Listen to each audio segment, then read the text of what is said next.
Once you've got your vision, you know what you want, how do you stay focused and on track to successful manifestation? That's exactly what we're talking about today on the Manifesting Guide. But just before we do that, if you'd like to tame your dragons of distraction so you get the most important things done, please join us in July for a free training. Link will be in the show notes. We live in incredibly distracting times, and it's an important, essential, critical skill to be able to stay focused despite what's going on around you. This is Ariana Rollins, and you're listening to episode 65, How to Focus and Overcome Distractions for Manifesting Success. So it's a critical issue in this world of distraction.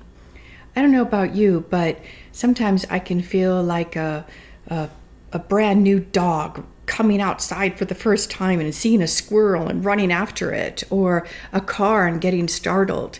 The more sensitive we are, the more we need tools and resources to stay on track, to stay focused.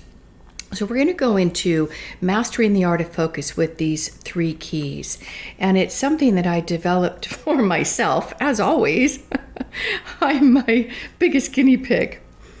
And hopefully you're going to be surprised how easy it is to unlock your power to focus. But like anything, we need to practice it. Otherwise, when we need it most, we will forget to do it. So if you're in a place where you can grab a piece of paper and a pen, or at least save this podcast so you can make notes later, and keep it nearby your workplace so you can bring yourself back into focus quickly and easily. So how do you know when you are off track or unfocused? A lot of times we don't know. Here are some signs when you're off track. Checking emails 10 times a day. Maybe even reading the email and saving it to respond to later. That's a terrible one. Sitting down and then getting up again without focusing on that project at hand. You go do something else. Walking from one room to another and forgetting what you went in there for. Not completing your most important things on your to-do list. And we're going to go into more detail about that. Missing deadlines. Another one could be that you make an intention. You set an intention, but you don't even start it today, let alone follow through to complete it. Are there any other behaviors that signal someone's unfocused? Well, you probably are starting to bring some to mind now. Maybe you sit down in the middle of the day, you watch a movie, trying to tap into your creativity because you really don't want to finish that tax return. So let's go into these 3 keys to unlocking your power to focus. First, align your head and your unconscious mind with your projects. We're going to go into more detail with these 3. Second, watch for signs to ease your path, like synchronistic timings. And then third is commit to action when you see the signs. So don't just observe it, but commit to action. Do something. Okay, so these are the 3 things we're going to go into in more detail. First, align your head with your unconscious mind with your projects. Now, this is trickier than you might realize because we've been so trained to make decisions with our conscious mind without really checking in with our body, with our heart, and by no means are we taught to check in with our unconscious mind. In our school training, we are taught to deal in logic and not base our decisions on feelings or our intuition or our gut. And we have no idea sometimes what our heart really desires. We can get so focused on our head deciding what's best for us and going for it, whether it is aligned or for our highest good or the timing's right or wrong. So if there's a conflict between your head and your inner knowing, you can feel pulled in different directions and not accomplish much. We've all been there. This is because what your gut or inner knowing, or what my clients would call their true self, when we're not in touch with that or we override it, then we're ignoring the right timing and really picking the most fulfilling projects for us to accomplish. And apart from one of the tools that I teach in my work called cybernetic transposition, it helps to harmonize the conscious mind and the unconscious mind when there's inner conflict. I don't know other resources that are that effective. So now, with that said, some people are inherently lucky. They weren't trained out of trusting their intuition, and they have what I would call an internally aligned success team. They know it's for their highest good, they know the timing, they know when something's right for them, and they're not easily sidetracked by other people's views or opinions or their own head or negative perceptions and fears. But few people are this fortunate. But the good news is that you can learn how to follow your intuition, trust that inner knowing with remarkable success. I'm going to share a story in just a minute how that works. Now let's move on to the second key. Watch for signs to ease your path, synchronistic timings. Now, you're working on something, right? It's important to you. Whatever the project is, whatever your intention, your goal is, and you've created a vision. Maybe you've sent it out there. Maybe you've done a formal process like what I like to do is a super achiever objective setting process. And now I'm ready for the messages. I'm ready for the signs, like what to do, how to do it to bring it into reality. So the second key is watch for signs to ease your path, synchronistic timings. Be alert, pay attention for the signs where how to accomplish it turns up. When your head, your conscious mind, and your unconscious are in alignment, there is a power to focus, and almost automatically and unerringly, you'll be drawn to taking the right actions. Maybe the right people, what you need to do to accomplish any task you set your mind to. It's quite remarkable, really, when you find yourself responding to life's guidance. And then you look back and say, oh, that's why I did that. Oh, it led to this, this, and this. So for example, say you have to move or you would like to, and you've looked for a while, but you haven't found the right place. Now this could mean many things. I'll share an example of how this worked for me, personal example. I had sold my house in 2006 and put the money in investments. I was thinking of buying a townhouse right next to my son's favorite park. He'd been going there since he was 3 years old, with me, of course. The townhouse was new. It had all the features we were looking for, except the homeowners association fees, at least in the United States, can be astronomical, and the taxes were nearly as much as the mortgage itself. Well, that put an end to my thought of buying a house right now, so I decided to rent. I looked for a few months. Nothing was right. Knowing what I know about how the unconscious can support me and guide me to what is like the next right step, when something isn't happening easily, I know there's internal conflict, like I'm not clear on moving, for example, or the timing just isn't right. So I waited. I stopped looking for about 5 months. Then one day, I saw a nondescript ad in an online paper. There was no picture, no location, but there was something about it, so I called. The agent didn't answer, so I left a message. He didn't call me back, so I called again and again.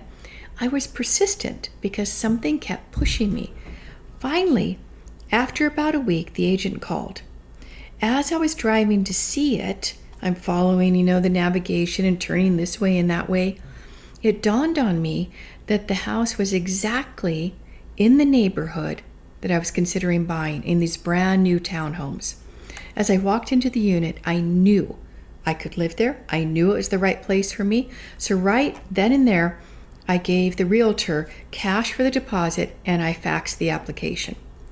Here's the lesson. Sometimes we have to be patient for what we want. My unconscious wanted to live in that development, and it created an opportunity for us to live there at a great price. Long story short, the rent was nearly half of the payments if I had bought the property. And get this, the property market started to tank very soon after we moved in, and I was so grateful that I didn't buy. Okay. So the third key, commit to action when you see the signs. And this is where tapping into our focus and our ability to stay on track is so important. In my example I just shared, as soon as I recognized that the townhouse was exactly what we wanted, And that it was brought to me with such great fortune and good luck at a great price. I didn't hesitate at all, and I got the rental. So you need to develop in yourself a commitment to action when you find what you're looking for. Now, I admit it can sometimes take a little bit of faith here, especially if it's a big decision. But in my experience in working with clients for nearly 20 years, if you follow these simple steps and you commit to the action, that's really the easy part. You just need to say yes. When you follow through these 3 keys to tap into your power to focus, the energy to do, and finding that conviction and that belief. It goes beyond belief. It's knowing, because belief can be lightweight. It's knowing. You know that you're in alignment. You know that your head and your unconscious mind or your true self is on board. So the commitment part can be easy. And here's one of the things I notice. Fear of change is absent when you move into action quickly. It's almost like those worries and doubts that it won't work out, or your memory of all the times when you committed to something and it didn't turn out like you expected. There's not enough time for those that negative mindset to take hold. So taking action quickly. So to recap, the 3 keys to unlocking the power to focus: align your head and your unconscious mind with your projects. 2nd, watch for signs to ease your path, synchronistic timings. 3rd, commit to action when you see the signs, and quickly. So excellent. Now, I'd like to talk about a client who shared a story with me at a time when she was trusting her heart, her gut over her head. And she said it was okay for me to share it with you. She was dating a man who had an ex-girlfriend. She would come into the man's life and then leave. The ex came back into his life after he had been dating my client, and they were very connected, very committed. Though my client and this man really cared for each other, the man felt a sense of responsibility over the ex-girlfriend. So he ended it with my client and went back to his ex-girlfriend. The client was devastated and started to date other men. When her old boyfriend's relationship didn't work out, they were still friends, but there was another guy she was happily dating, even though she still loved the original man. She said it was about a year or so, and the one who left her came back into her life and asked her to go out with him again. She did it, and she broke up with the man she was dating. It took quite a while because she was bruised. Now, going with her gut, to anybody looking at it from the outside, it looked like maybe the man was stringing her along. After all, the angst she was going through and had gone through over a year. And everything in her was saying, forget this guy, and stay with the guy that she started to date after. Interesting situation. Now, this person said she knew he had integrity. He wasn't doing this to be mean. He had made a commitment to the ex-girlfriend, and he cared about her. She had been abused, and when someone got close to her, she would run away. So she saw that this man was in integrity and doing what was right and didn't string her along. He ended it. So sometimes we can do things and follow through on something that to the outside world doesn't make sense, but she really loved him, and she needed to know if there was any possibility. So one of the things that's super important is that we have to trust what's right for us and clear the blockages, clear the inner contradiction, because by now, if she had followed what her head was saying or what the blockers were saying, don't go back to him, he broke it off with you, she would have lost out on the love of her life. So they're now married, and they are celebrating their 25th anniversary. So for her, trusting her heart about the kind of man he was, and that he wasn't a liar, he wasn't a playboy, that if she had not trusted that, she would have cut it off. So maybe you've had situations like that where you trusted yourself, and I'd like you to write those down, because it's really important to recognize when you are following something that's right for you, and look at how it worked out. All right. Well, I hope you enjoyed the episode. If so, please leave a review where you listen to this podcast. And if you'd like to tame your dragons of distraction so you get the most important things done, please join us in July for free training. The link will be in the show notes. Remember, self-confirmation frees you to succeed on your terms. So much love.